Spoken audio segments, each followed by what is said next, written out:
If you've been here before, you know that there are 4 acts to your speech. Just as a play often will have 4 acts, so your speech has 4 acts. There's an A act, a C act, a T act, and an S act. You have to understand all 4 acts in order to have a good speech. Does that make sense? Get that? All right. A while back you learned about the A act, the very first thing you do in your speech. And the A act is all about getting the audience's attention. Getting the audience's attention. The A act is about getting the audience's attention. Attention! Corey's paying attention. Thank you. Attention, exactly. You get the attention by using the you. Using the word you in your speech is a great way to engage and pull people in by using the you. And you heard Annie do that a little bit in her speech. She talked about things every now and then. Hey, just a shout out to you. If you have that experience, same thing that Kent was doing in his speech too. Use the you. It helps pull people in, get them involved, get people's attention.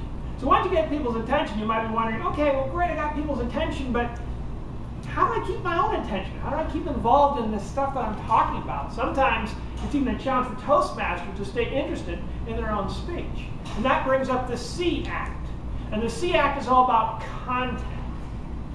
Content. The C act is about your Content. Content. Very good. Very good. Content, exactly. Content. And the thing about content, as I mentioned to Evelyn, is you find your passion, you find your speech. If you find something you're passionate about, something you're excited about, something you're really interested in, it gets you going, it gets you excited. You're like, yeah, I want to talk about that. I got to talk about that. Find your passion, you find your speech, and it helps you get your content going. Which creates another question you might say, okay, Tim, great, you got good content, but how do you make sure your audience is going to remember it? How do you make sure your audience is actually going to understand what to do with that great content? You ever heard a speech where you heard it and you kind of got what they're talking about, but you weren't sure what you're supposed to do afterwards? There's just kind of interesting ideas, but I don't know what to do with this. You felt that, Charles, as I'm talking about. Exactly. That happens. And that's when people don't understand the T act. And many speakers don't understand the T act and how it works. That T part of your speech. And when you don't get it, what happens? The audience says, yeah, I like the speech, but I don't know what to do now or where to go with it. And it's interesting, but I guess I'll forget about it because there's nothing really to remember. It's just kind of a nice dream. And maybe have speeches like that. They're a wonderful dream, but afterwards you're like kind of gone. It's like, oh, whatever. Interesting, but I don't know what to do with that. Once you have the T act, then you kind of answer that question to the audience. The audience knows where to go, what to do, how to handle it, how to get everything involved, everything happening in your speech. And the T act is about your technique. Technique. Everybody ready? Technique. Technique. Thank you. T act is about your Technique. And thank you for the bonus answer there too. Fantastic. Technique, exactly, technique. So if you've been here for a while, you know I've got this friend, Bob. Now, Bob's a guy I met in Toastmasters. Nice guy, professional speaker, tall guy, blonde haired, but most importantly, he's a professional speaker.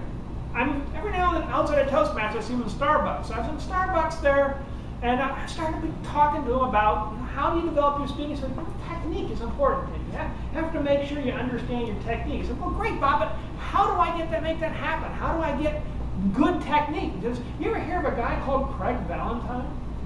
Yes.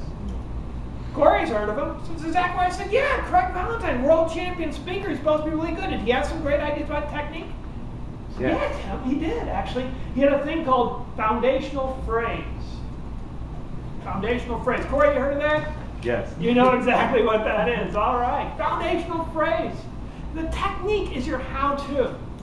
It's your how-to. It's the way the audience takes away with them some ideas about how to do what you're talking about. Because even if you got great content you're passionate about, if the audience doesn't do anything with it, or doesn't know how to use it, or how to apply it, it's kind of worthless, right? Yeah.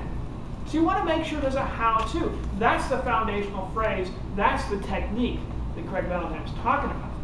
And what it is very simple. Simply 10 words or less that stick in your audience's mind. 10 words or less that stick in your audience's mind.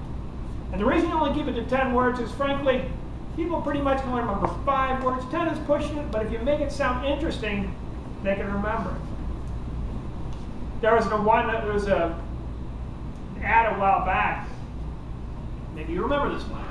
Have a Coke and a Smile. smile. There you go. There's a foundational phrase right there. Craig Valentine says it sounds kind of like a song lyric. It just sticks in your mind. And you've already heard several foundational phrases. You've heard use the you. You remember that later. When you want to make sure you got your audience attention, use the you. You heard find your passion, find your speech. That's a foundational phrase. And even foundational phrase is a foundational phrase. Foundational phrase, F, the sound repeats. It'll stick in your mind, and that's so important and so crucial because you want your audience to make sure they take away something afterwards. And Corey knows about foundational phrases because, for one thing, World Championship speaker Prez Vasila, who was a member of this club, was he a member of Michigan Avenue too? He was. He was, yeah. He was a member of like 500 clubs all around Illinois, pretty much. You know Prez. He joined every club there was. But he had this idea of foundational phrase. And in his world champion speech, he had a foundational phrase. He said, when in doubt, reach Out. Out, you bet. Thank you. Exactly. Corey remembers it. Reach out. And you know what? He was talking about that later. He added that foundational phrase the night before he went on stage. And a lot of people said that's what they remember most about his speech. That's the thing they took out. All this stuff great about Jesse and the thing, but the way you remember the story about Jesse and about the up and down and the carting push-ups is when in doubt, reach out. And that reminds you of everything else that happened.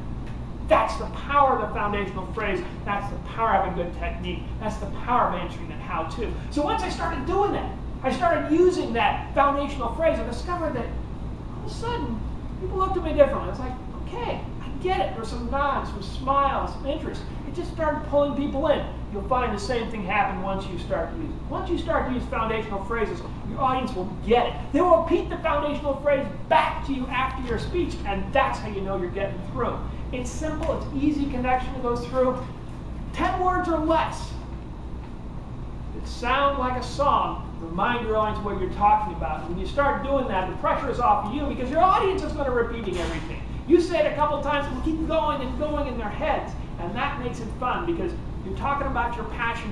They're remembering it. They're talking to you in the club, outside the club, all the time. That's when everything comes together with that technique, the foundational phrase. So that's the T act. Please, one more question. They think, great. Okay, you got the T act. I get it. You get their attention. Fine, no problem. We'll use the U. And you've got the content. Find your passion. Find your speech. Get that. T act now with the foundational phrase. But how do you make sure that they're actually going to do this? How do you make sure that afterwards they're actually going to do anything and use this technique and foundational phrase? And that brings up the S act, and we'll talk about that.